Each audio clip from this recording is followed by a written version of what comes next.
It's really horrible. I know people who were sort of protesting that they were trying to challenge British imperialism in Hong Kong. It's very corrupt. We know that there's a lot of money laundering, a lot of filthy stuff happening in Hong Kong. So when you hear people, detractors, saying, "Oh, this is appalling. We don't have any free speech, and you're wrecking the economy." What they mean is that it's no longer a free for all for them to launder their money and do all the things that they really shouldn't be doing. Now that was Anna Chen. As you will hear, Anna doesn't do polite politics. Surprise. She doesn't do safe talking points either. She's one of those voices who can flip the whole frame of a debate in a single sentence. And that's exactly why I wanted her on. Now, if you have been following her work, be it on Substack or on her own website, you will know she's been writing and broadcasting for years. Poetry, theater, BBC documentaries, essays in major papers. But what really stands out is the way she cuts through the West's self-serving myth about China.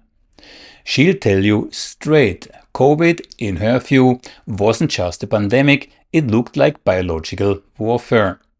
America's so-called leadership in the free world, more like a Viking raid, hollowing out Europe, torching Germany's industry, and pushing us all closer to collapse.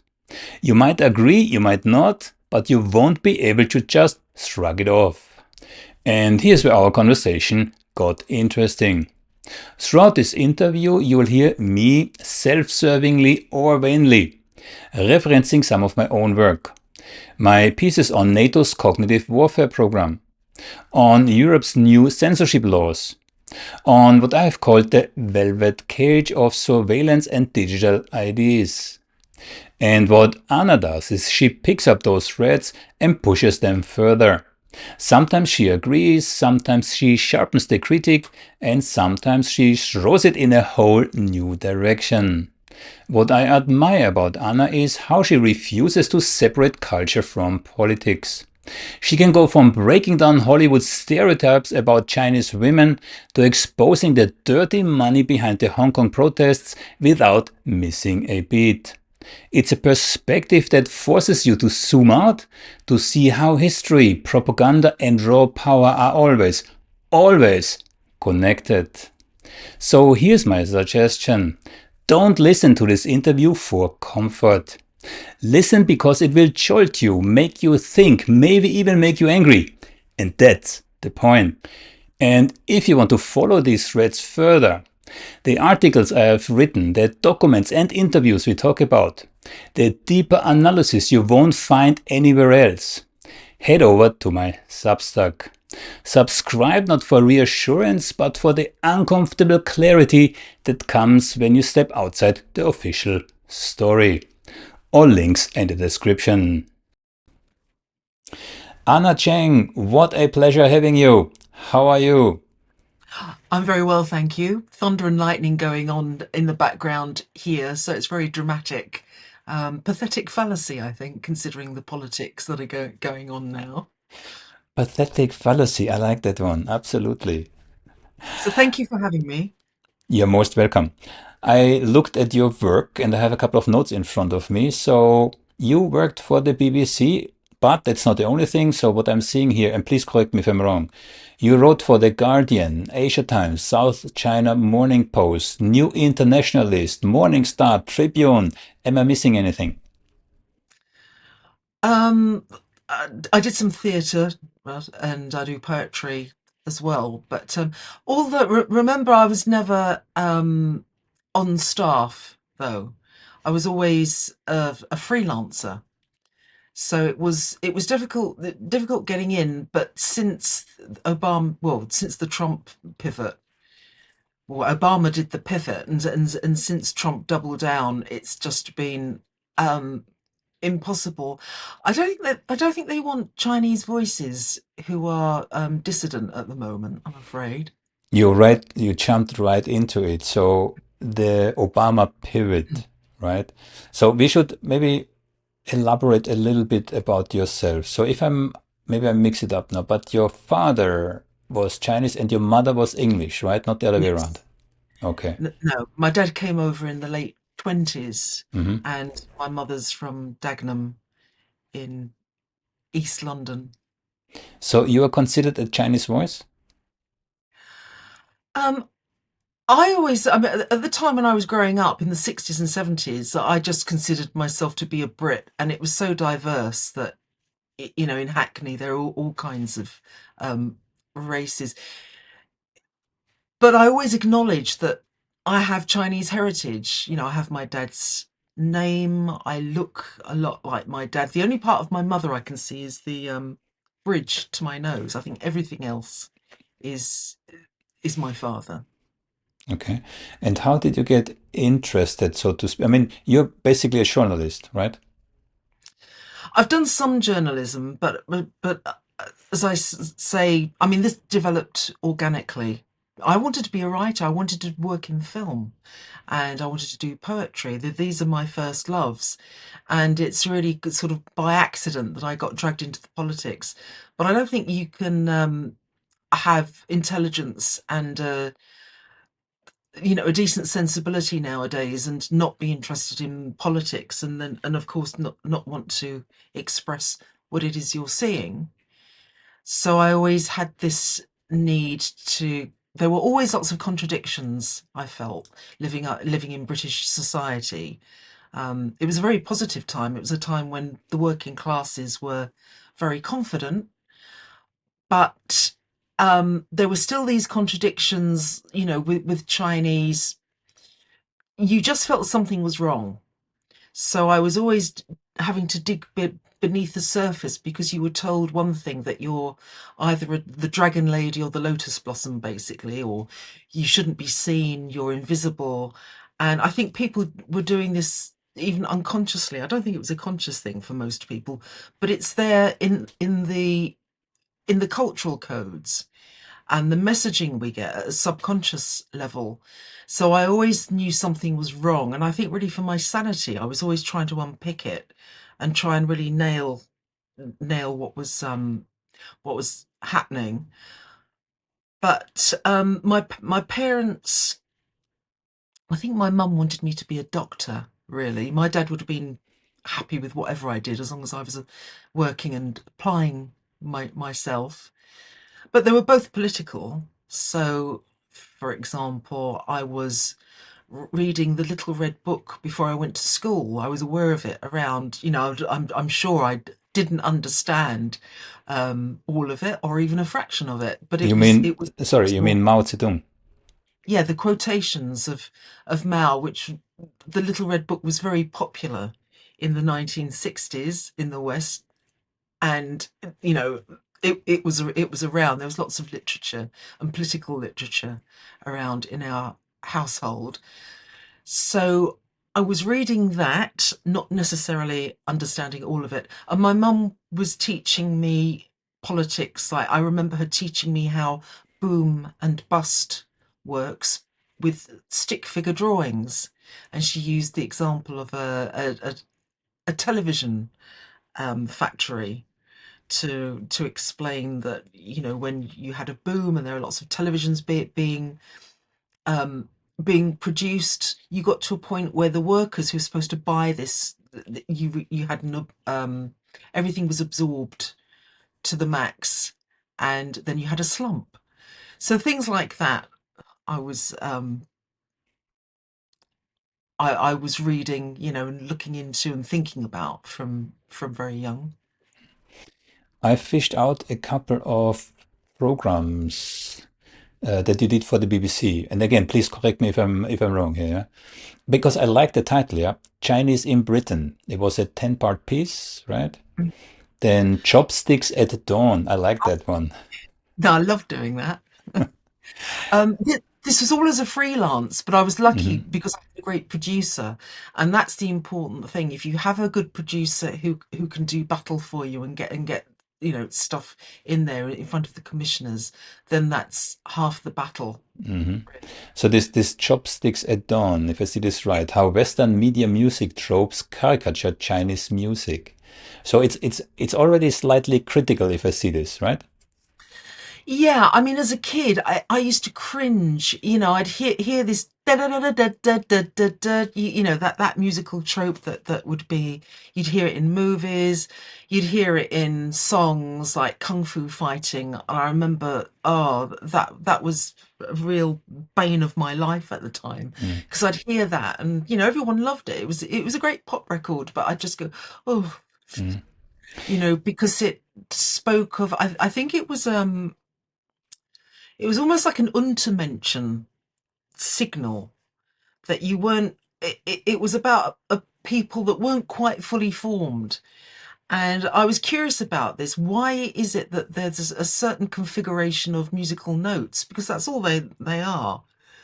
Why did it raise my hackles so much, and why was it so potent in getting this message across? And oh, that was a great opportunity to look at that, and we went to various musical experts.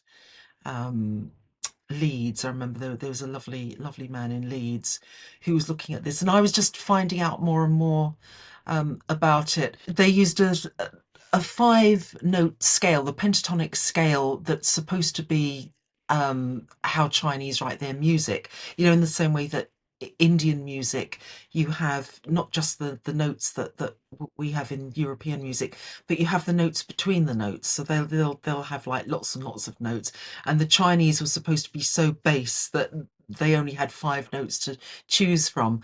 And one of the things we found out from the program, from talking to the music academics, was this isn't necessarily true. They did have more notes, of course, and you can hear that in the music. But yes, so Western movies um, and pop songs would often caricature Chinese in this way. mm. And I thought it was really interesting because it was quite a subtle way to define and dehumanize an entire group. Stereotype. Yeah. And stereotype, yes, bring it all down to to the minimum, to the bare minimum of human sensibilities.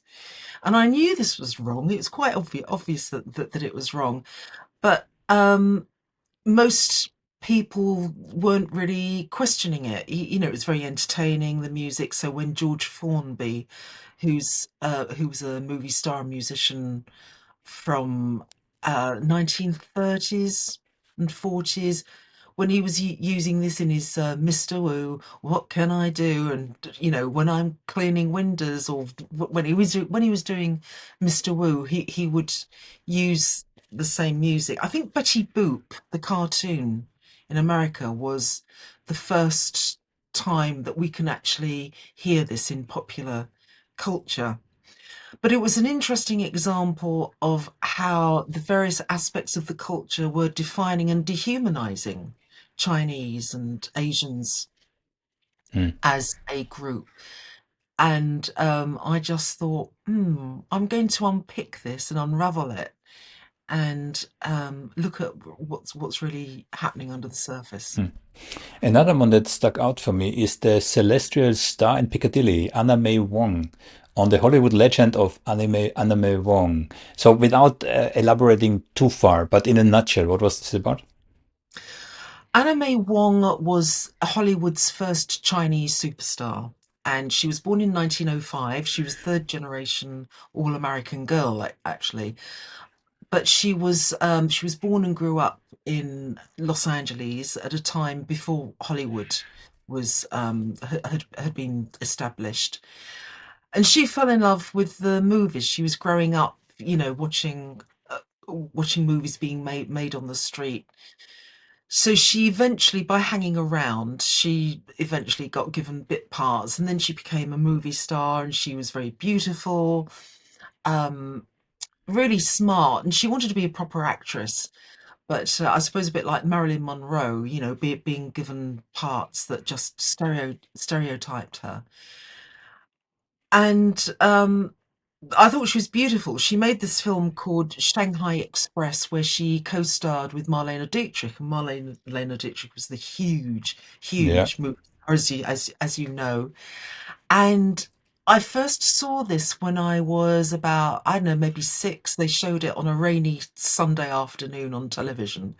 And I was just mesmerized because she was, instead of just being, back in the background, she was as charismatic as Marlene Dietrich. She had this lovely deep voice, and she was sexy, and she was transgressive, and I thought she was marvelous. I'd heard the name because just, walking through the streets, blokes, older blokes of a certain age would think it was very funny to yell out, "Oi, you, Anime Wong." And I'd just think, well, that's incredible. How do they know that my name is Anna? And then I found out from this movie. But she has a very interesting history because she was, I mean, I wrote this show about her called Anime Wong Must Die because she was sexy and attractive and never allowed to kiss her white male lead under the it was the Hayes Code and also various anti-miscegenation laws. If the white hero became romantically interested in her, she had to die. She had to be punished. You know, which I also thought was unfair. Marlene Dietrich, that's a name I haven't heard in a very long time, but I'm aware. What I then saw is there was a last one in 2000, so for the BBC, a last production found in translation, but that was in 2011. What happened? Why this sudden stop? Or am I missing something? What found? Do you mean the one about comedy? Chinese comedy universality of humor. But my question was that was in 2011. But since then, apparently, no more BBC. Why not? I have no idea. I think things got too hot. Now, um, Trump didn't come along till 2017, obviously, elected in 2016, and started to really do the damage in 2017. But before that, there was a change which I take back to Obama and the pivot to China, the pivot to Asia. So before Obama, he was elected at the end of 2008, and actually he was inaugurated beginning of 2009. Up until then, China had been brought into, well, in from the cold, really, by Bill Clinton. So um, the Nixon Kissinger initiative spoke to Mao and to Chow Enlai and started to establish diplomatic relations with China again. So paving the way to the end of the Cold War. When and they made China basically America's factory, making the West stuff, making it very, very, very cheap. Bill Clinton comes along and he actually invites China into the World Trade Organization, which actually went through into 2001. So there's this long period where the relations are thawing, everything's great. I mean, it's not perfect because you can still get saber rattling from, say, George Bush Jr., but basically Wall Street is making a fortune. So behind the insults and the yellow peril stereotypes that are going on, actually everyone's very happy because American consumers are managing to buy cheap, affordable goods beyond their means. Um, Wall Street is making a fortune. Then we get to Reagan. So Reagan and Thatcher, the two of them, what transpired under them was this huge transfer of wealth from the poorest to the richest. And of course, by having cheap goods, this disguised the transfer of wealth that was happening.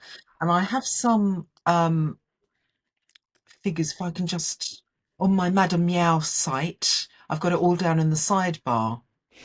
It's actually a good point to mention your internet site, and I will put a link to your site in the description for those who are interested. Thank you. The annachen.co.uk site is the one I use mostly, but the first one was the one that I had on Blogspot. But in the sidebar, I've noted that in 1945 to 1981, earnings for the bottom 90% of Americans rose by 77%. So, of course, this was the golden age for a lot of Americans. But in 1981 to 2014, everything reverses and earnings shrink by 3%, while the top percent go up. So, what had happened is that so earnings for the poorest go up 77% up until 1981. From 1981 to 2014, so really from the Reagan era onwards, they shrank by 3%.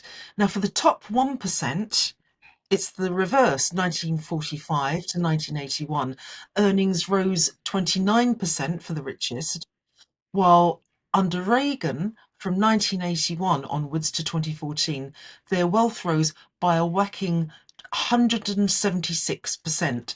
So what you had was a war on America's poor. We know that the working and middle classes were being hollowed out, but the relationship with China helped to disguise that. So, what's interesting when Obama comes along in 2009, and it's really the following year, 2010, when he decides that for various reasons he gets humiliated by China. That's another story which we can go into if you want. He decides to pivot to Asia and he declares, I'm the first Pacific president, America's back.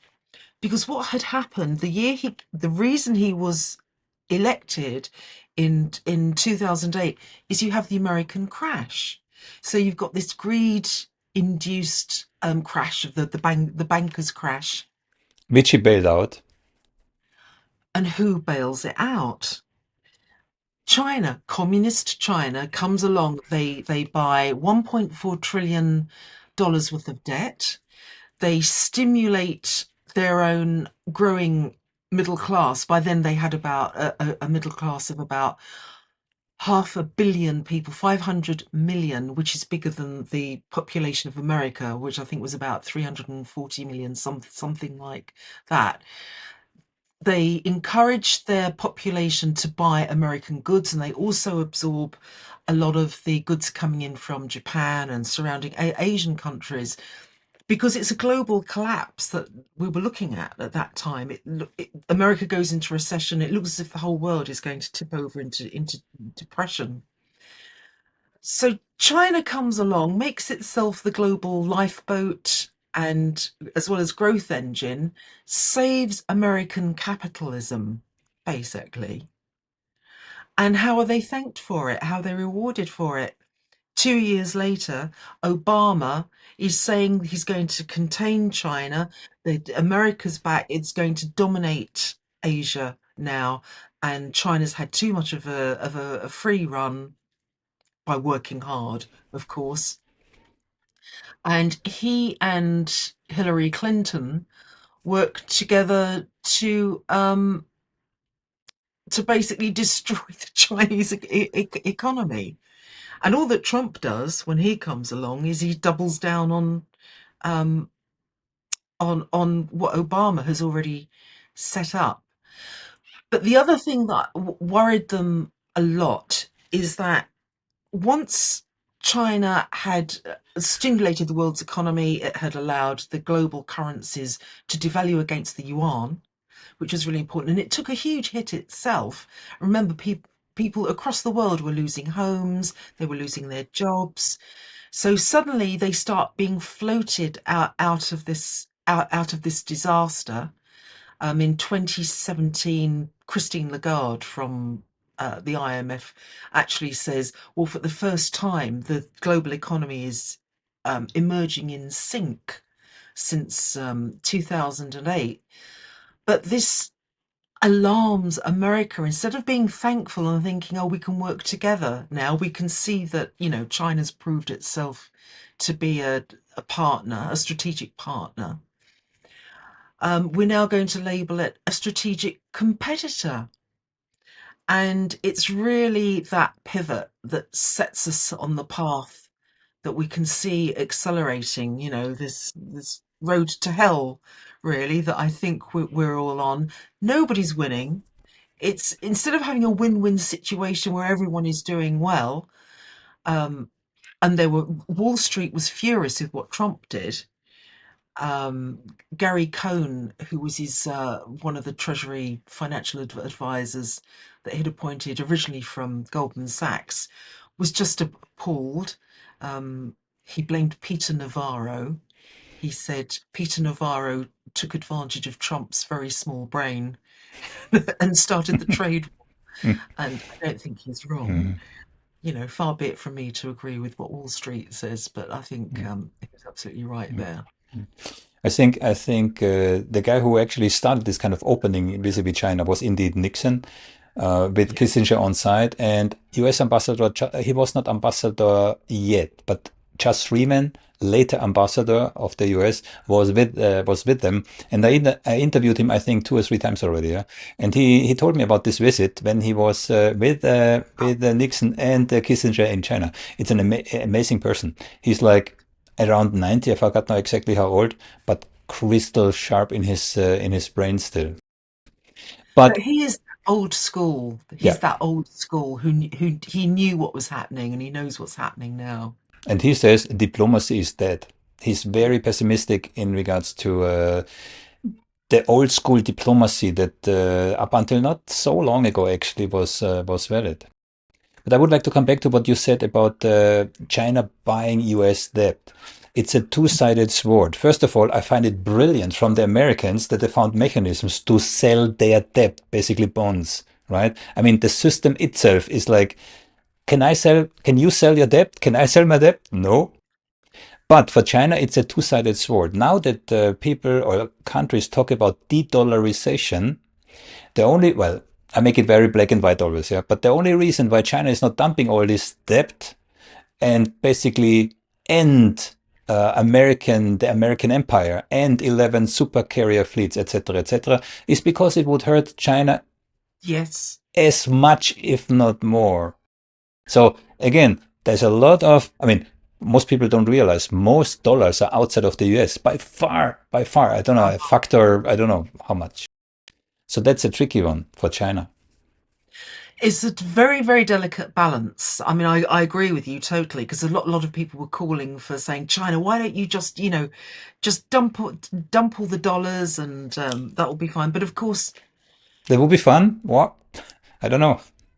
well, I feel sorry for Americans, Hmm. for the normal or ordinary Americans who would suffer from Yeah, but this. it's not. But It's not only America. The whole Western world would collapse. The yeah, whole the reserve currency is the dollar. still Everyone's trading in dollars, and I know there's this race on to get BRICS. I think what BRICS is a safety net, so that it means that any damage that America tries to do to the BRICS countries, it it doesn't get rid of the pain totally, but it softens it. So it's really important. But what we don't realize is there's this synergistic codependence that we have. We are a planet. We're the human race with all these social uh, inventions and devices that we have to get on together. And trade being the greatest medium for peace and getting on and trade. What a wonderful thing. If you I love Cornwall, and I know like 3,000 years ago there's tin from Cornwall that had found its way all over the other end of Eurasia. But so this balance and Eurasia is very important. I see it as the three body problem. Did you have the three body problem there? Do you know what the three body problem is?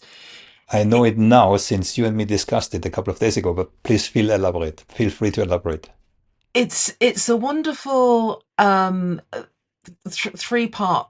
novel series, science fiction novel series, um, about the three, what happens when you get three stars in space, and it's an old physics problem or an old maths problem apparently, uh, because you don't have a center that everything one center that everything can gravitate around, so it can end up disastrous if something goes wrong and gets just a little bit out of orbit. So what we had was this tremendous balance between our three bodies, which was America, Europe, and China. They're the main ones. Obviously, you have Africa and Russia as well, but these are the key ones. So, what happened after the 2008 crash and the rescue that China performed was suddenly started to get more trade coming out of Europe. So, if you imagine the whole of the Eurasia landmass, um, you you you started to get this cohering, this trade in the Belt and Road initiative. So if you remember, also at the beginning of the 21st century, interest rates were very low. Um, Food was very cheap. Trade was absolutely doing its job. It got dented by the 2008 crash. We all start coming up together, and suddenly there's this wonderful balance between Europe and China. And in 2017, there was the first freight train from China that went all the way through Europe to, dropping off its goods and ended up at Barking in East London. And I was so happy. I was so delighted when that happened. I thought, oh, it's peace. Everything feels sort of peaceful. And apart from a few global flashpoints, it looks like, we're heading in for a really, really great period for human beings. But of course, you've got the suddenly America, where it was their crash in the first place that ended up with this problem. It's cut off from the other two bodies, and they obviously started getting very annoyed and feeling left out and realizing they were losing their power. So they had to try and destroy Europe basically and contain China. You even had, Victoria Newland and the famous, her phone conversation with the American ambassador in Ukraine, F the EU, and that's indeed what they did and what they've been doing ever since. I mean, Germany. I feel sorry for Germany. Deindustrialized. I mean, the UK is following, obviously, not far behind, but Germany from being the Europe's economic engine, yes. oh man, yeah, the strongest, and also having these wonderful the wages, the pensions, the health schemes. It was the envy of Europe, and now because America really since Brexit has been took a torpedo to it because once Britain had left, it was such an important part of Europe. It means that Europe ended up fatally wounded. It was wounded by the dying empire, which is the US. And I had a couple of speakers, inclusive Professor Jeffrey Sachs on my channel, where we discussed the Nord Stream attacks, because that's a key iconic Cool. happening where one NATO, and I want to make this very clear. In my mind, there is no doubt that America either directly or indirectly is responsible for the Nord Stream attacks. And I have, I don't know, 20 subject matter experts on my channel who all say the same. Yeah. So I, to me, it was obvious because of what they were aiming for, and you can see now the way it's like the mask is off, the gloves are off. They're not even pretending anymore.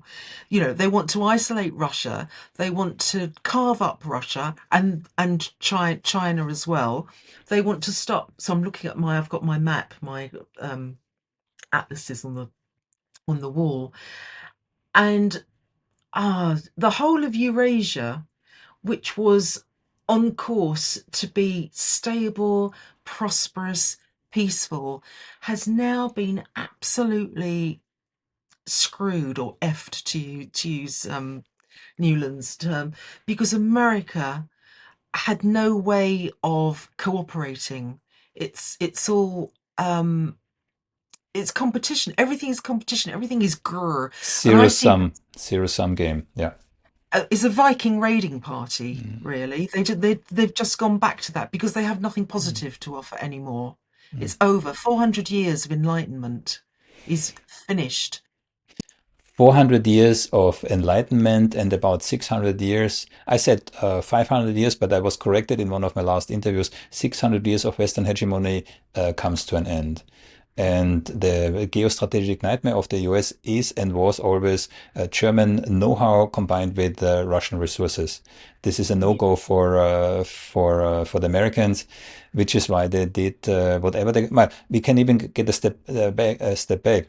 The first General Secretary of the NATO, Lord Ismay, said already, and has been restated many times. The purpose of NATO is to keep America in, Germany out, and Russia down. Yeah, and you find the website. It's called, I think, Lord Ismay Restated. I invite people to check it out.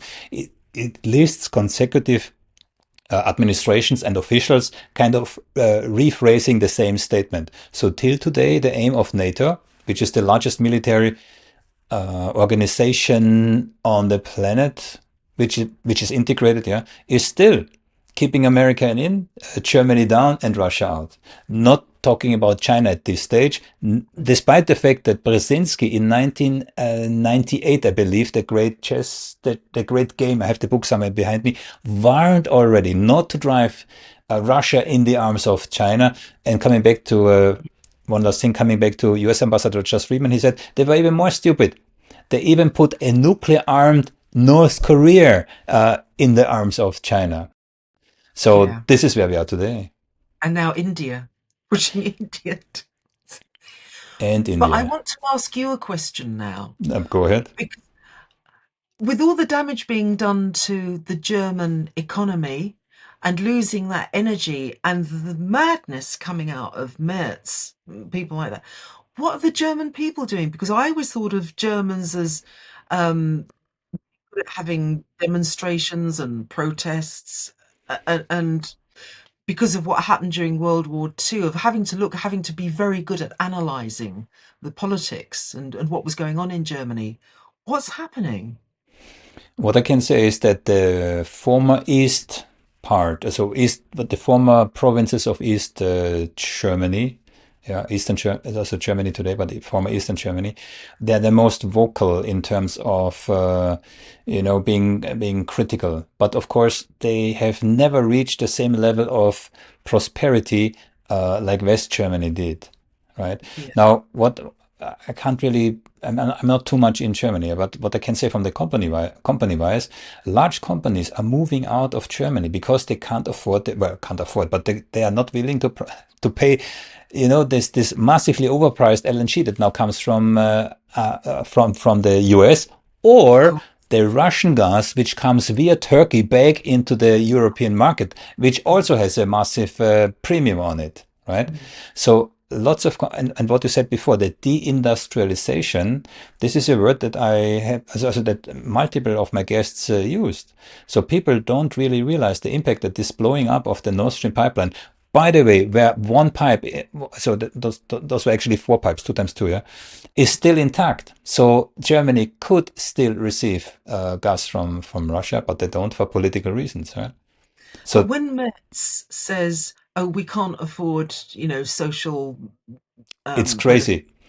We can afford billions, also the Germans and any other country in Europe now, they're supposed to spend 5% GDP on armament, which, talking about the same what you said before, a wealth transfer. This is the largest wealth transfer in a generation, because where does all this money go? Most of the NATO equipment comes from the US. So yeah, all of Europe is obliged yeah. to spend 5% GDP to buy American weapons. Great deal, Ursula von der Leyen. Great deal. Oh my God, she that.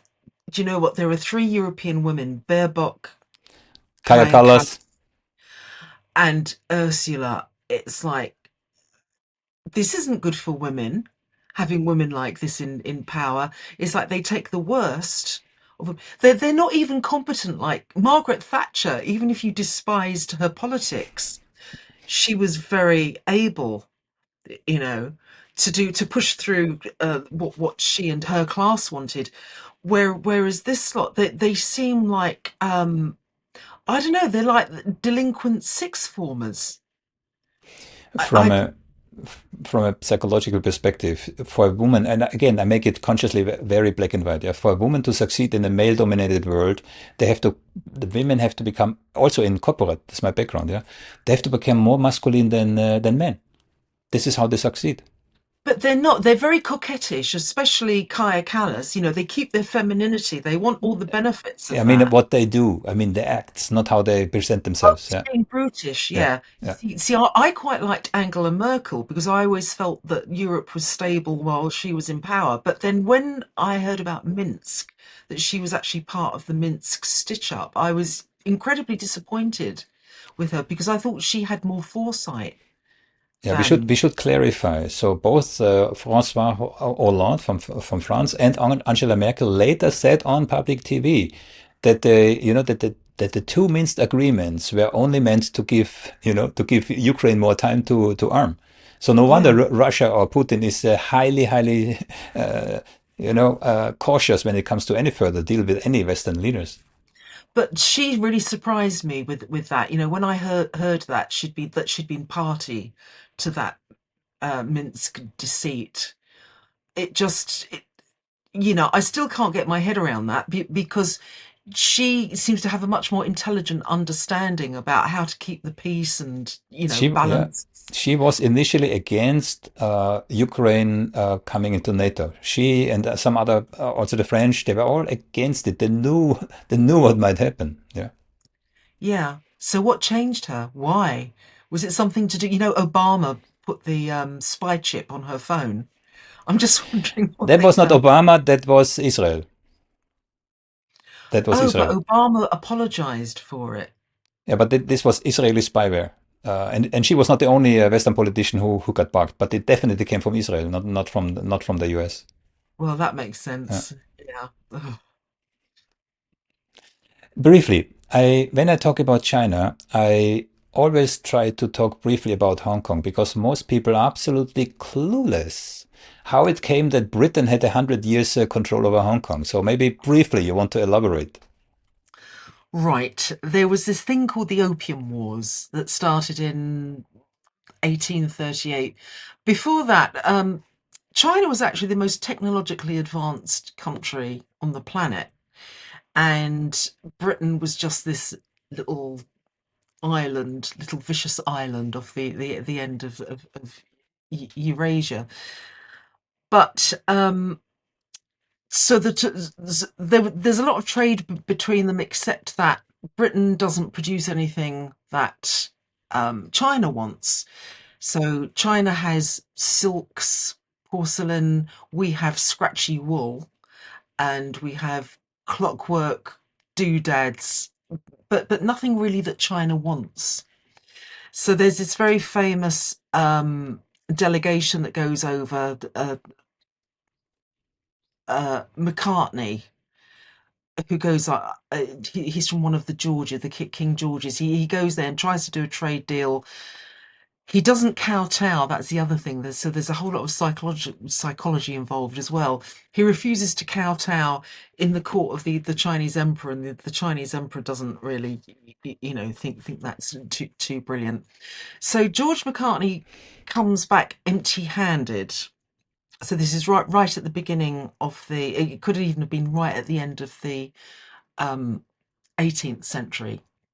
So what happens is that over the next couple of decades, the British, you're getting a British middle class that are starting to want to consume. So we're buying silks and spices, porcelain. You think of bone china, all these things from China.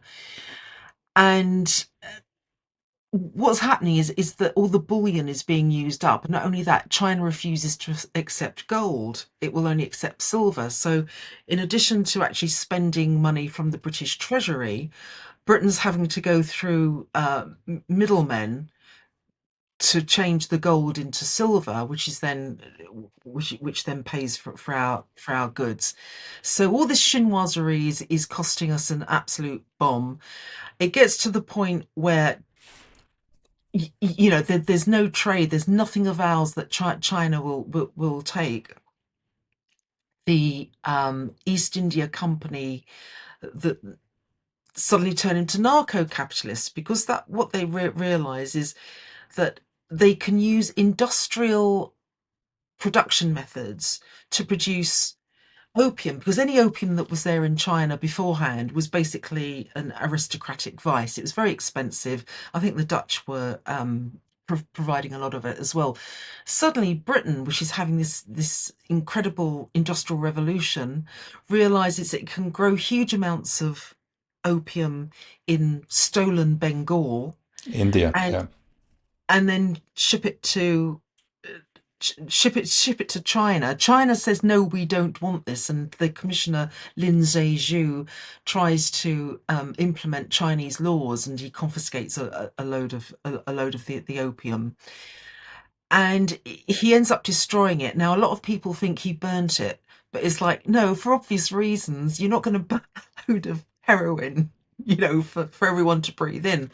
So they sprinkle it with lime. And I used to think it was, oh, here's my, I used to think they used to sprinkle it with actual lime like that, but it wasn't. It's lime, the chemical to destroy it, and they throw it into the sea.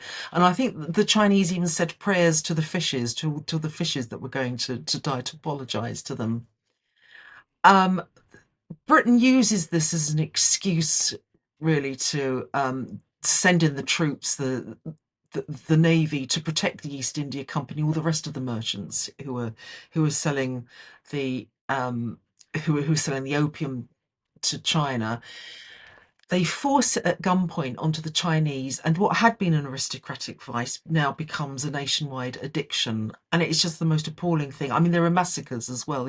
People are killed. They try and fight back, Opium wars, yeah.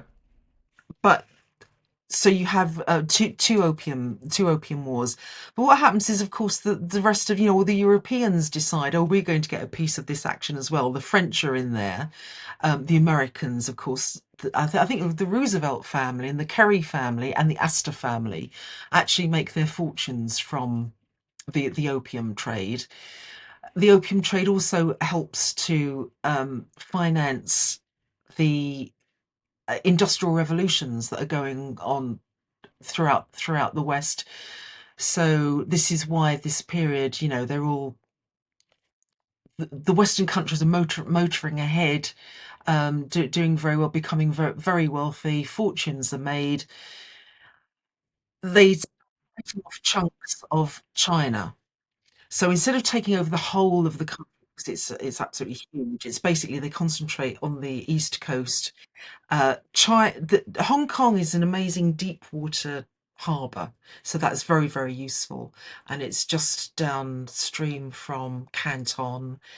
You have where the Germans had Tianjin, was it, and started the beer, was it the Chinese big beer company there. So basically, it's a big carve up, and this is what they're all hoping to do again. They think, it's first time as tragedy, second time as farce. Really, they think they're going to repeat this trick of doing Mm, that. mm, Um, but it's a lot more difficult than mm, they originally thought. So Hong Kong is just one of um, several territories in China that they take over. It's really horrible. I know people who were sort of protesting that they were trying to challenge British imperialism in China, in Hong Kong. It's very corrupt. We know that there's a lot of money laundering, a lot of filthy stuff happening in China, in Hong Kong. So when you hear people, detractors, saying, oh, this is appalling, we don't have any free speech and you're wrecking the economy, what they mean is that it's no longer a free for all for them to launder their money and do all the things that they really shouldn't be doing. mm.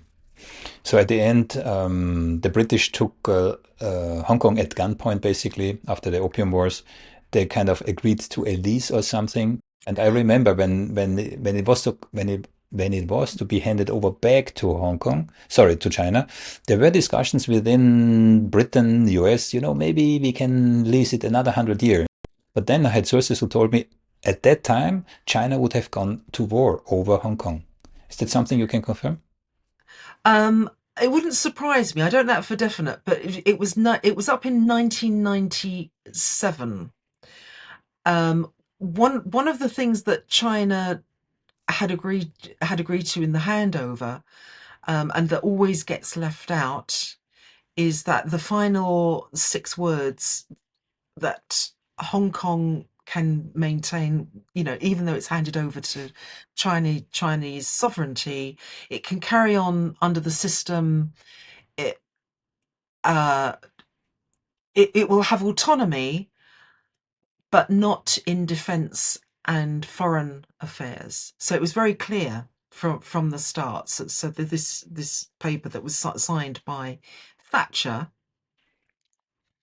was that the autonomy, yes, Hong Kong would have autonomy in 1997, but not in foreign and defence affairs.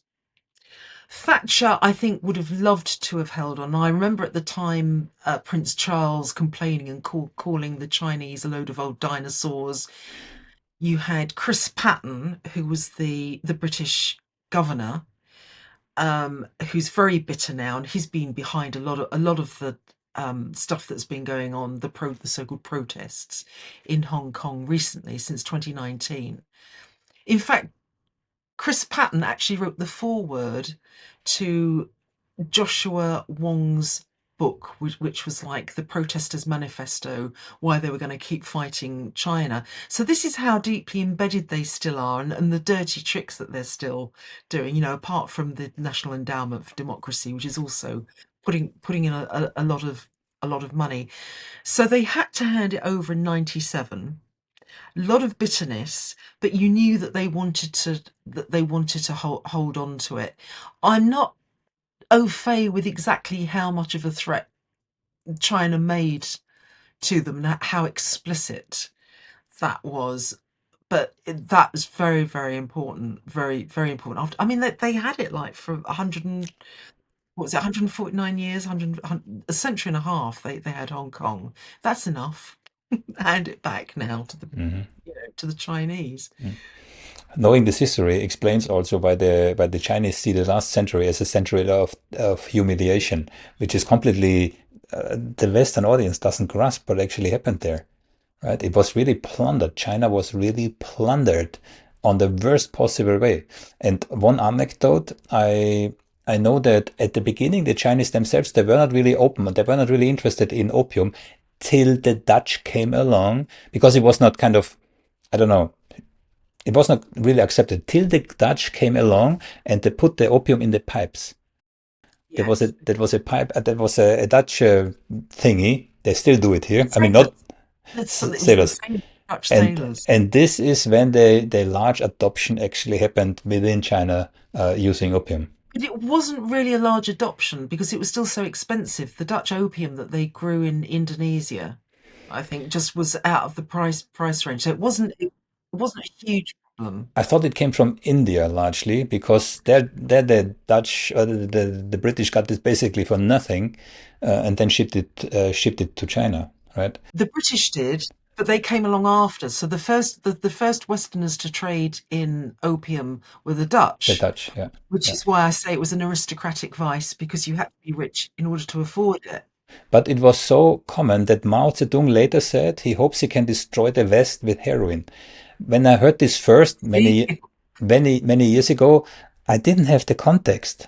I mean, of course, that was in the context of the Opium Wars, right? Mm. So he said he hopes he can. I don't know exactly the year anymore, but it's a long time ago. He hopes to destroy the West with heroin, which was, of course, exploited in the West. See the bad Chinese, but again, without context. Well, I think that's probably said in the heat of the moment, and of course, that's without getting into the CIA Yeah, Golden Triangle of trade as yeah. as well that happened. But no, opium was the British revolutionised the production of opium, and this is why it became such a huge problem. If it had just been the Dutch selling to some rich reprobates, it would have been bad, but it wouldn't have been the calamity that it was. Um,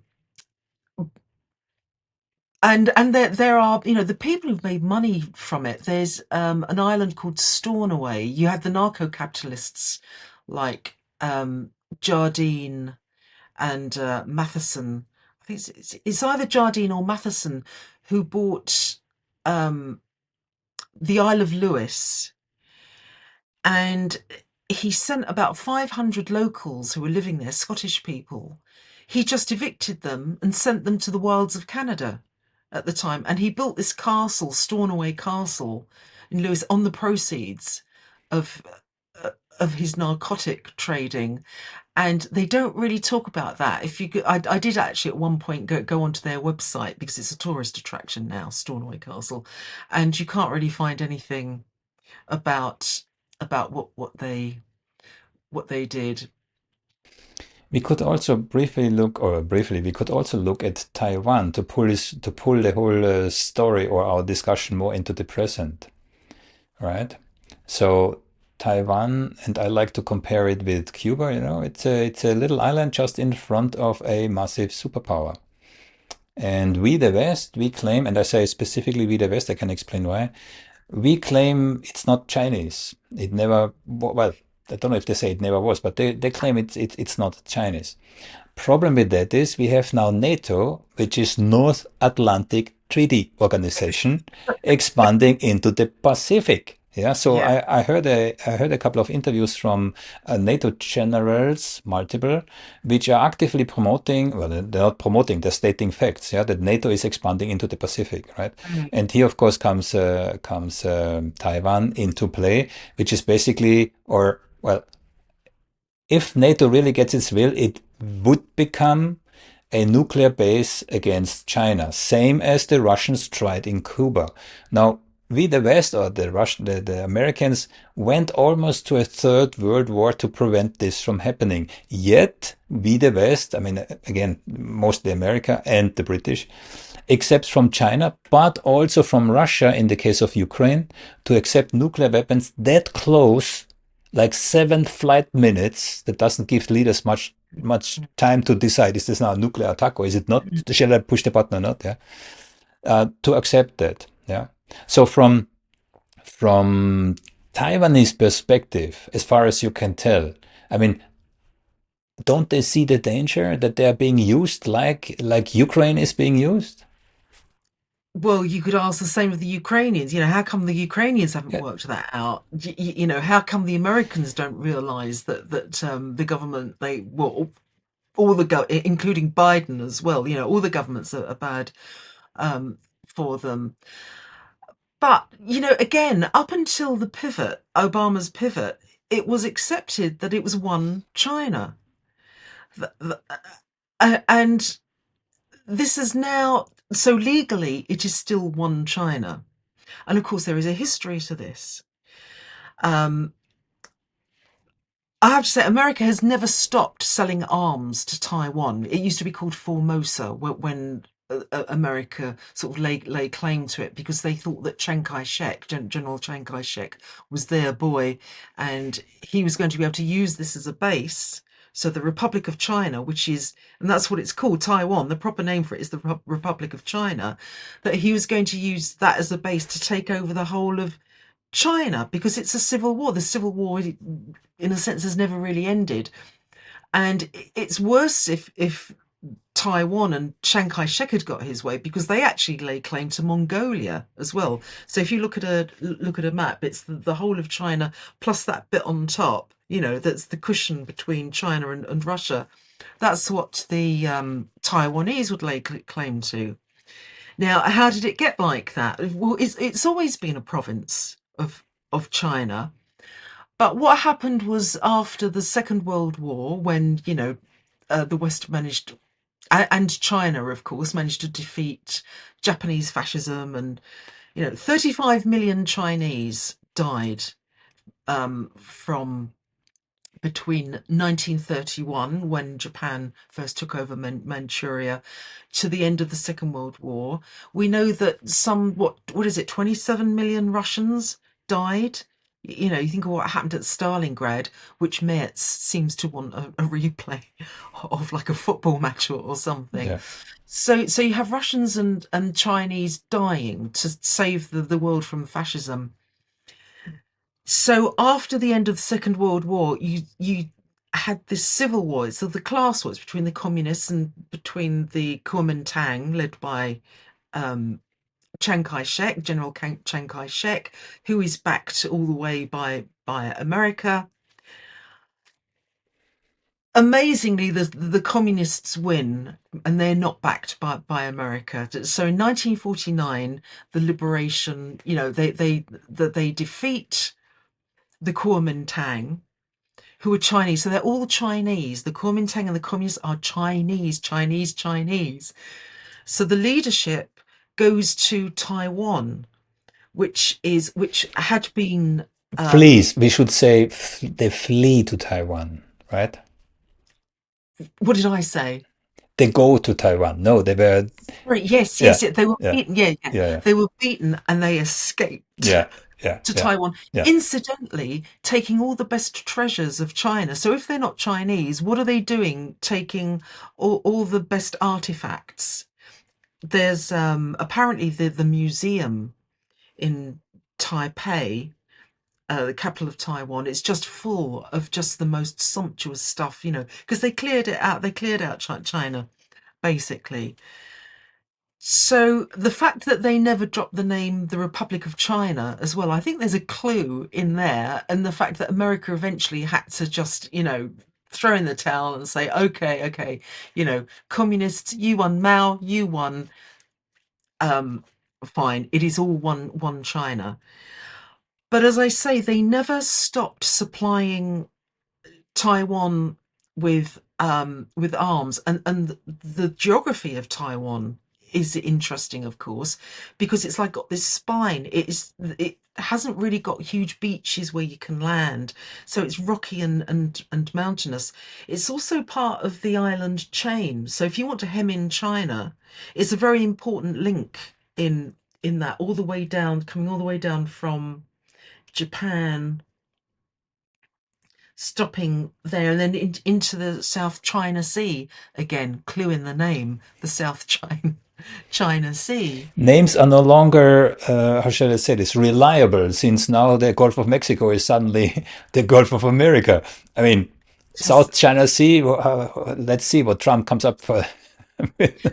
Well, Hillary Clinton started this in Mm, 2011. She and Obama started calling all the Pacific, you know, around China, calling it the Western Pacific, mm. and saying and declaring that they owned it.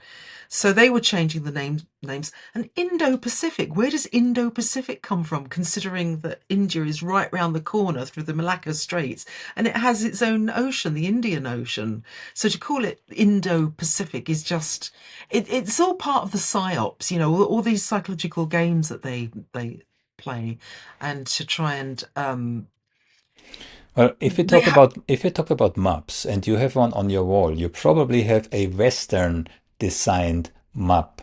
That Yeah. means the proportions Oh, of the individual countries are completely off. I mean, they're not just a little bit off, they're completely off. that's why I have this, Hmm. the Peters World Atlas, Hmm. which has everything in proportion. And when you see how huge Africa Yeah, actually is, exactly. it's terrifying Yeah. and marvelous as well at the same time. So yeah, and it's like if you look at the maps like Iran and Iraq, you look at all those straight lines.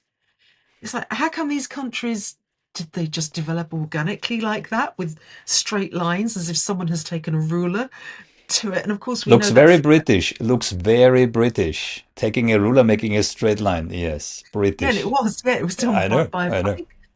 I think it was a woman who did that. I'll have to look Hmm. up her name. But no, Western imperialism and British imperialism.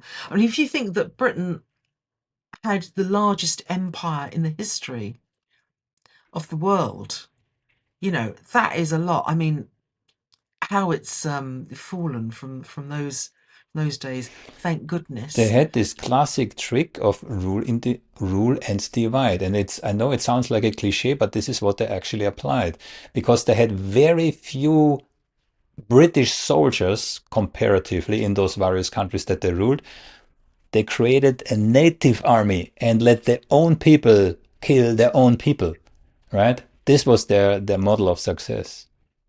Yeah, I think the Gurkhas might be one of those armies. It's really sad when you see people sort of oppressing themselves, Mm. really. But keep them uneducated and keep giving them money or power or threatening them. Lots of carrot and stick, which we can see now. Yeah. Awful lot of stick now being used. Yeah, but coming back to Taiwan, in your perspective, I mean, I have my own views on that. Yeah, do you really think that America would go to war with China over Taiwan? Well, if they do, we know that they would get, crushed. But this is why they're trying to get Japan, South Korea, the Australia, the Philippines, yes. Australia. As usual, they want everyone else to fight their battle. It's the same in Mm, Ukraine, isn't it? They want everybody. And now Europe, I can't believe Starmer mm, has mm, raised the prospect of mm, sending British troops there. yeah, I mean, that's not going to happen. yeah. And I presume in Germany, the same. What happens if Merz tries to conscript? I think it's women as well. They're saying now they're so desperate, men and women, to send for this, for the ruling elites war. Mm. I mean, with Ukraine, all they had to do was leave Ukraine neutral. Exactly, That's all. exactly. And That was, Baker, yeah, not an inch eastwards. That's all they yeah, had to do. yeah. And the worst part is, Russia and Ukraine signed a peace agreement in 2022. And then we, the West, sent in Boris Johnson, the Yes. poodle, yeah, and Yeah. said on America's behalf, no, no, no, no, no, you're not going to sign a peace agreement. You're going to fight till the last Ukrainian, right? But he's also the one who led Brexit, of course. The damage that guy has done. He was also Prime Minister during the COVID pandemic, and I've also done a lot of research on that. You just won't believe what that guy has done. And then he gets this mysterious loan from a long lost American uh, relative of 800,000 dollars or pounds or whatever. It's a lot. It's nearly 1 million. So did you hear about that? Do you know about that? The Not, loan. no. He gets he famously has financial woes because he likes to spend. He's a greedy boy. And suddenly there's this American loan that he gets. I wonder if he'll ever have to pay that back. And it's supposed to be a long lost American relative because he, of course, was born in Manhattan. Yeah, the other way around, it would not be possible. Someone born in the UK becoming, let's say, president of the United States. But briefly back to China. We're jumping a little bit. So, U.S. war with China, and I'm asking because, as you know, I wrote a piece on the American preparations for this war. And look, from my perspective, and as such as a piece, it's not that I know this all. I do research, and doing so, I learn, right? And somehow this report came into the hands of Malta's former foreign minister, Evarist Bartolo, and I interviewed him, and I will interview him next week face to face in Malta. And he was quite concerned, and I was concerned when I realized how far this preparation and how concrete these preparations have already advanced in shipping, not only shipping weapons, yeah, in building bases, in seriously preparing for a hot war with China. So you could say, okay, maybe that's just bluffing, right? Then I would argue, well, there goes a lot of money and preparation in this bluff. On the flip side, of course, good for the American military-industrial complex. Of course, they earn money. It doesn't matter. Preparation. So again, I'm very. I ask people when I speak with subject matter experts: Is there coming a war with China? Yes, but I don't think they will be the first ones in. I think it will be the pattern is set by Ukraine, really. They will try and weaken China using these other forces. And it's quite interesting that the Kuomintang in Taiwan, which used to be, Chiang Kai-shek's party, they're actually saying we don't want a war. We want to get on with China. So you have various parties throughout Asia. Remember, Asia. This was supposed to be Asia's century of prosperity. So suddenly they're having to get embroiled in wars. Even Albanese is getting pulled this way and that because he was recently in China trying to with a trade delegation trying to get trade deals, and China was their best customer, and they know they're being ripped off with the AUKUS submarines. And in a way, it's good that Trump has sort of withdrawn from AUKUS a bit, but you've got just complete idiots in charge who are leading us into these situations. In the case of Scott Morrison, I don't know if you know this, but during the bushfires, remember he disappeared when he was prime minister. So is it president or prime minister? Oh, anyway, Prime Scott Minister. was Yeah. so he disappears. It turns out, so this is over the like Christmas period. It turns out he went on holiday in the middle of a disaster With a to, lover. With a lover, right? I don't know about that, but Oh, you know where he went to? To Hawaii, a military resort on Hawaii, where presumably he's taking instructions. Because several months later, in April, the whole so it's just before COVID hits, right? So his allies, Dutton and Marisa Payne in Australia, in April, when America releases its big 57-page document, blame China for it. Suddenly, they're all talking in unison on the same date, 17th of April, 2020. And what's Scott Morrison doing now? What's his work now? He's with um, Pompeo and O'Brien, who was the head of the NSA. He's been given a job. He's working with their financial institutes. Why Albanese is following in his footsteps, I just don't know, because you can see that Morrison was, there's something not right mm. there. There's a conflict of interest, to put it mildly, and Yeah, I just haven't. I just pulled something up. So, secret ministry scandal from 20 to 2021 revealed in 2022.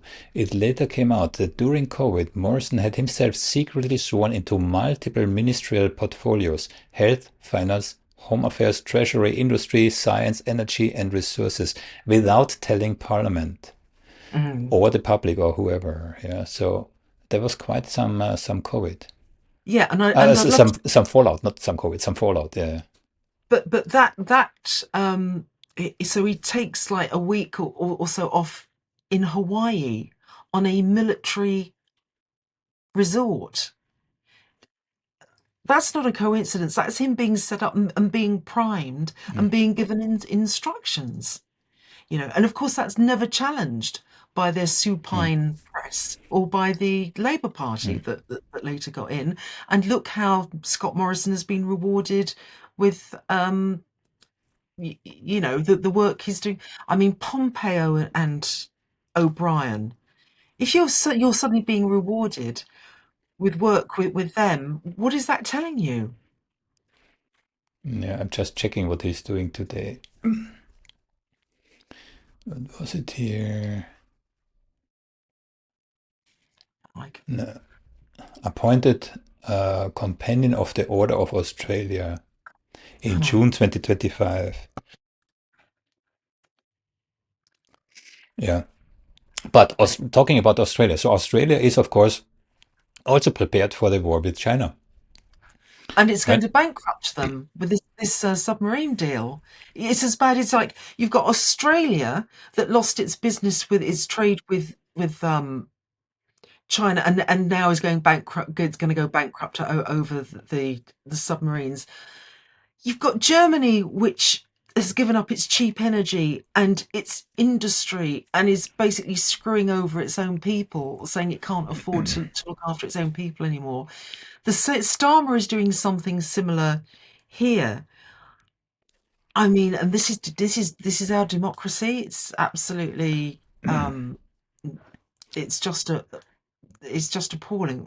I'm going to look for, um, I'm looking for ScoMo for 2020 for Morrison. Private sector. He's vice chairman of American Global Strategies. He also sits on several strategic advisory boards, including private equity and think tank Yes, circles. yes, and Pompeo. So here we go. Scott Morrison set to take up new jobs working alongside both Mr. Pompeo and Mr. O'Brien. So it's quite clear that he's being rewarded Hmm. with this new defense job. I mean, the corruption. It's the same with the Dutch PM, the former Dutch PM, Mark Rutte. He is today NATO Secretary General. Why is that?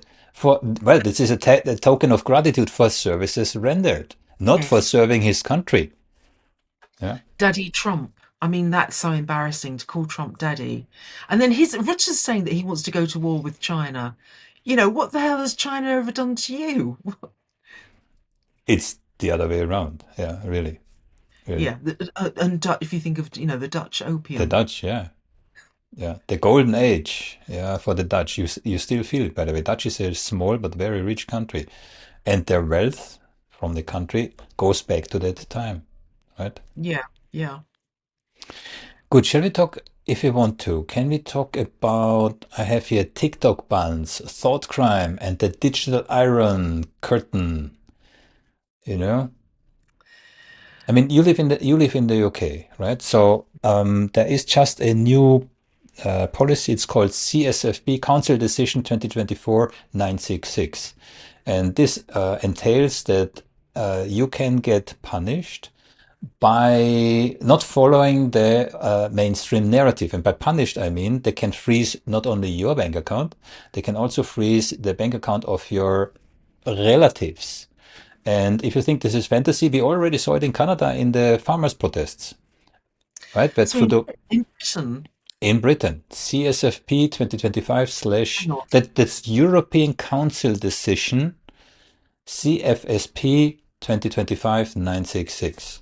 So they can they can, you know, they don't throw you in jail anymore, but Mm. they simply kind of, erase you from public life. I'll have to look into that more because I know these things have been raised, and of course we had the Tory Home Secretaries um, who Mm. were writing new laws that we never really got to Mm. hear about or even debate. So has that actually gone through this? It's gone through, and the first victims are already there. I wrote about it. I can send you a Oh, link. please. No. Do let me see that. Another one, a digital ID in the Oh, UK. yeah, they're dying to go through with that, but it hasn't gone through yet, has it? These are all things on that they want to push through. These are not things they want to push through. CSFP 2025-966 is already active. Digital ID is also coming. So it's not something that they want to push through. As I said, the first, how shall I say this, victims of these new policies are already there. And it's in my article. I put the link in the description and I send it to you. Yeah. Yeah, There, is there are, is, th- there are is three. that an email? Is that by email? Where did you send it? No, I will send. I didn't do it now, but I Oh, will I'm send. sorry. Yeah, it's on Okay. my Substack. But I wrote about a velvet cage, and this cage has three chains. One is NATO's cognitive warfare program, which is implemented in 2022. I have all the original documents. It's really a spy-ops program aimed at aimed at the individual persons within NATO. NATO cognitive warfare. Not many people know about it. Then we have CSFP, what I said already, and this digital ID, which at the moment is implemented in the UK, but of course this is going to spread. That means everything you do is traceable. And then we have, of course, in October now, the implementation of CDBCs, yeah, central bank digital currencies. That's also being implemented, meaning that not only they will have absolute control about how you spend your money, how much you spend, where you spend it, on what you spend it, etc. Coming together with this European Council decision that I already mentioned, where they can just switch off your bank account and you're gone. You know, you can't do anything, not from traveling, nothing. Yeah. And then comes next to it, and I'm over providing information now. But then, of course, is the situation where your digital, so your phones, and it doesn't matter if it's an Apple, which I have here, for example, I did a special piece on this. Uh, or we have now the latest Facebook scandal for Zuckerberg, where he's spying. So all these things, they're coming together. I call this the the velvet cage. So this is coming, and it's not just in the UK. This is gonna spread worldwide. And again, interestingly, I mean, China is on the forefront of this. Russia does the same thing. Saudi Arabia. So wherever you look at, you cannot just say that these are some European countries or this is just one country. No, this is spreading. Yeah, and I have to apologize So for some reason. My there's, camera is completely blurry.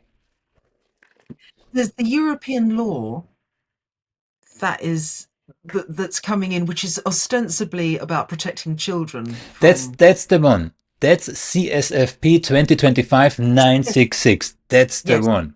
So right. No, they're yeah, using child protection as a pretext. yes, Exactly. I wrote about this. Yeah, yeah. absolutely. That's the one. No, it's like the jaws of the state are now closing. Yes. Yes. What's really upsetting for me is that I've been talking about this, pointing out the dangers of this stuff for years, and it does feel a bit to me like people are catching up, because I think if you have a political awareness, it goes back to Marxism, it goes back to Mao, and you can see things like, oh, they were right. Yes, this is how things are going to develop. So, trying to warn that some of this was happening, obviously not knowing the particulars, and then it's very interesting to see, because you know that there is a tide and it's going in a direction, but you don't know exactly what form it's going to take. So seeing the form it's going to take is really really interesting. But I was shocked, for example, to see um around the time of Trump's election last year, that there are people on the left, people on the pro China sphere, who are saying, yes, it'll be wonderful because Biden's so awful. Yes, let's have Trump back again because he's going to be marvelous to China. And it's like, you're idiots. Can you not see Mm. how this is all developing? Which is why I wrote my shakedown timeline, because it's the whole timeline of America's 21st century war on China. There is a thing happening, and there are reasons why this is happening. To suddenly, to place all your hope in Trump of all people, that he's going to somehow, be decent because Biden was so awful, I think is just so stupid. But of course, the other thing is, being Chinese, it's like no one's allowed to hear Chinese voices on this. And as you know, I've been critiquing what's happening between the West and China for at least 30 years in the public sphere. I mean, longer, really, going right back. But in 1994, I wrote this show called Susie Wrong, Human Canon, in which I was basically, trying to destroy all the stereotypes of Chinese women. And it was sort of to do with identity, but it was very political. It wasn't just identity politics. There was a lot more to it than that. But looking at the balance, how Chinese were being defined within the culture, that was very, very important to me. And then just building on that, just seeing how things were developing and changing. I mean, 2010, I did this really. I thought it was a great program. I really enjoyed working on this, called China, Britain, and the Nunzilla conundrum, which was looking at how China, which people thought were, oh, it's all suicide factories, they're just making our cheap crap and this is how it's going to be forever, pointing out, no, they're on the cusp of actually being, leading the world in tech. That they're inventing stuff. They're not just copyists, because that was one of the stereotypes, wasn't it? That they can only copy. We don't have original thought.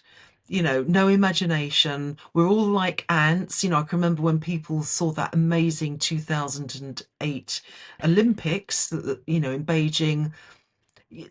I thought it was absolutely wonderful. And again, people sneered at it. Oh, look at them. They're like robots, aren't they? And not understanding there is something drawing them together. They're very centered. It's like martial arts, a martial arts aspect to them. But a lot of Brits, a lot of people in the West really wouldn't accept that China in 2010 was on the cusp of becoming the pioneer in science, tech. And I think this is one of the things that alarmed the deep state in America and Britain. Well, Britain just took advantage of it because they knew what was coming. They knew that China was just advancing in leaps and bounds, and they realized they had to put a stop to it.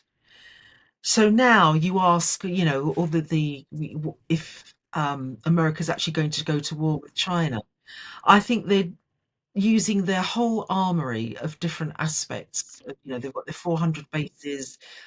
I think the COVID pandemic was basically a biological warfare, because that same year, 2019, there were about 6 agricultural diseases to hit China, right? COVID was just one of several to hit China. And you look at how far back it goes, and just all the disinformation that went on around COVID. So Trump called it the China virus, no? oh, he did. Yes, he Yeah, racialized. yeah. He went from calling it a hoax, saying it didn't exist. It was the Democrats had invented it, which he obviously knew very early on what it was. And if you look at my COVID timeline, you'll see all the what was happening there. So it goes way back, 2017 actually, and you've got the 400 bases, might be even more now. You've Also, got what they're doing I in. sorry, if you mean American bases around the world, we have now, also we know that we have 750 confirmed bases and about 150 secret bases. And if you have a look at the location, they are in a Yeah, stranglehold around Russia and China. Yeah, yeah, no, exactly. yeah. It's like, for God's sake, people won't use their eyes. This is depressing because they're listening to what they're told. They listen to propaganda, and they can't. It's like our critical faculties have absolutely gone. And what's China got? It's got one base in Djibouti. It's sad, really, but they just want to get on and trade.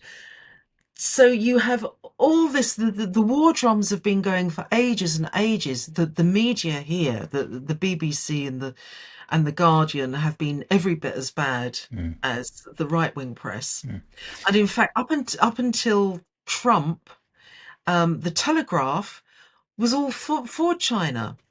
They even gave the Chinese ambassador at that time, they used to get pages to write quite boring screeds, actually, in the Telegraph. But it was all very, very pro China. And then suddenly it's like, oh, all changed now. Mm. And they're just going for China's throat. None of the media is doing any analysis. You can't get a debate. There's a blackout on me. I can't get interviewed or have a chat anyway. So thank you very much, Thomas. You're most welcome. You're most You are welcome. a rarity. But this is stuff I wanted to talk Mm, about years ago when mm, this was all building up. mm, But the pro-China space, of course, is now largely a mm, turf war and being mm, colonized by mm. careerists, unfortunately. If we turn this into pictures, yeah. So if we look at what's going on the streets of LA, for example, where you Mm, have failing infrastructure, Yeah. scores of homeless people, high crime. And then you lay this over with modern cities in China. I have not been in China, but I saw a couple of cities.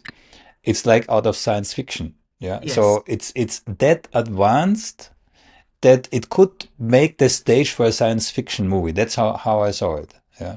Well, you know what happened when they were going to close down TikTok? Do you remember there was this ban and it was going to go Yes, but yeah, into effect last was it November, December, end of last year. yeah, So there's this whole exodus of Americans. Millions of Americans have been on TikTok, and a lot of them earning a living off it.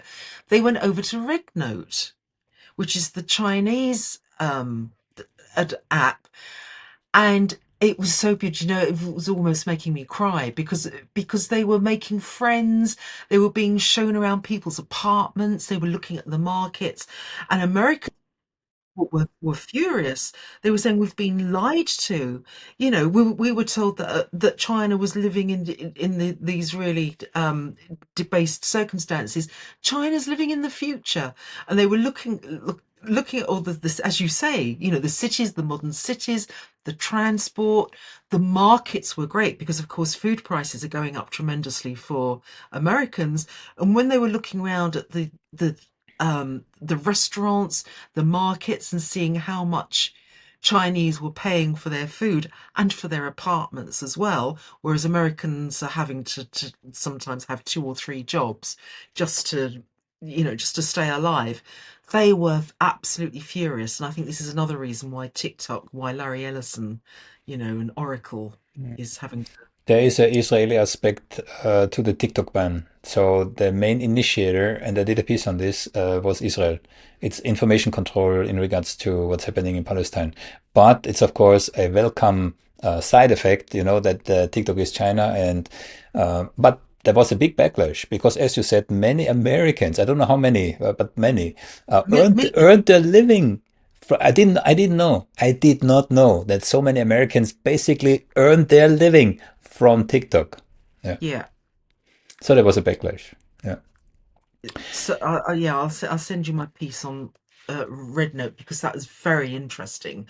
And when you looked at their videos, because of course they didn't destroy TikTok. They shut it down for a couple of weeks, was it? And the algos got changed. Yeah, the one thing that I noticed is that the CEO of TikTok, and I forgot this name, apologize, Harry Ellison. was Oh no, at the the Singapore one. The was Singapore. was at the inauguration from Trump. I did not take this as a good sign. That means there was some kind of deal in the background, and it was not in the advantage of TikTok users. That's for sure. Yeah, so Larry Ellison and Oracle, they've either actually taken it over now or will be taking it over. It's all in he's the guy at the helm of that. And coincidentally, he's now just overtaken Elon Musk as the richest guy in the world. Very pro Israel. All I can say is in the past, I never had issues uploading. I mean, I'm not very active, but I upload shorts of my interviews to TikTok. And up until a year ago or so, there was no problem. And yet, every single time I get this message, there's a special, we need to verify, blah, blah, blah. So it's not immediately uploaded. It takes an extra step to get it uploaded, and sometimes it takes a couple of minutes. So I don't know what they do. I guess algorithms run over it, context, large language model, etc., etc. But it's no longer as free as it was. I'm sure there's some filter in there yet now. No, that shutdown they had at the end of last year when they were supposed to be banning it completely, and then it came back. You just did not see the same Yeah, videos. You didn't see the same people. yeah. They might still be there, but you'd have to really go and hunt for them. And a lot of people actually did get back banned, of course, as well. So yeah, it's the end of Free speech. Yes. liberalism, Yeah. the enlightenment, and all that. And although you say yeah, it's 600 years of European rule, they're not disappearing. They're still going to be there, but it's going to be like, I think this is going to be so dystopian, you know, what we're going to be left with. Multipolar world. Yes. Well, the multipolar world is great. It's outside, but they're going to make sure it's like the Hunger Games. You know, you had the capital at the center of it, and then you had the districts that ran off it and fed the capital. It's like that. I think a lot of this is going to be down to what the countries in Asia do, and I was pleased to see South Korea's new president actually wants to make friends with China. Yeah, wait a second. I mean, we are already 1.5 hours, so we had a really lively conversation. But very briefly, South Korea, there was a coup attempt from a sitting president, right? Not when was it? Yes. There is a dark background in regards to this internal coup, yeah, which Mm. is probably a topic for for for another episode, yeah. No, they're working on it. I mean, basically, they're going around, America's going around the world trying to threaten or bribe everyone to be on side, so it can be top dog, even though it has nothing to offer anymore. It's not really an innovator. Um, well, it's still the richest country, in the world, but by various metrics. Who? America? America? America, yeah. No, it's no longer the richest country by Do you far. think it Not. has been completely overtaken No, then? if you look at the exponential curve of their debt, you cannot say America is the richest country in the world. That's no longer. 55 Yeah, Yeah, 55 trillion by 1930, someone said, yeah. It's is their it's. debt, is what their debt's going to I don't be. have the exact number because it goes up so fast. But I know in a couple of weeks we have this discussion, and again in America to raise the ceiling of the debt, where we have every There is no time. ceiling now. There is no ceiling, Hmm, apparently. There is yeah, no ceiling, but they can carry on printing yeah. the That's money. what they I do. mean, That's what it's they do. it's. Yeah. But I think this is why a lot of people are going for gold, aren't they? They're trying to. China is stocking up gold, so they actually have something. It's not just a fiat currency, and it's not just printing behind the wealth. There's actually something there. I mean, uh, for me to so okay, we're drawing to the end of our conversation, but I think China is the great hope in the world, and all the West can do is to keep monstering it, keep presenting it as yellow peril, as evil, and not understanding that it's this is all propaganda. The people who are going there and seeing what it's actually like are loving it. So another thing that we didn't get onto today is what's happening in Xinjiang. That's for another conversation because that's going to get ugly. Because Syria, the same people who are behind Iraq. What's his name? Jonathan. Oh, the Blairite, who's the guy who put the new Syrian president into a suit. Apparently, the Islamist. There's also stuff going on with his. Absolutely. Absolutely. Yeah. That's going to be. Interesting topics for another episode, which I'm already looking forward to. Okay. Thank you so much. It's been lovely. I'm sorry if I sort of ramble a bit, but it's just so great getting to talk about this stuff. And thank you for the pieces you've written. It's great to see that someone's getting it. I think there's a growing number of people now who are getting it and fighting off There is the. hope. I agree. I agree.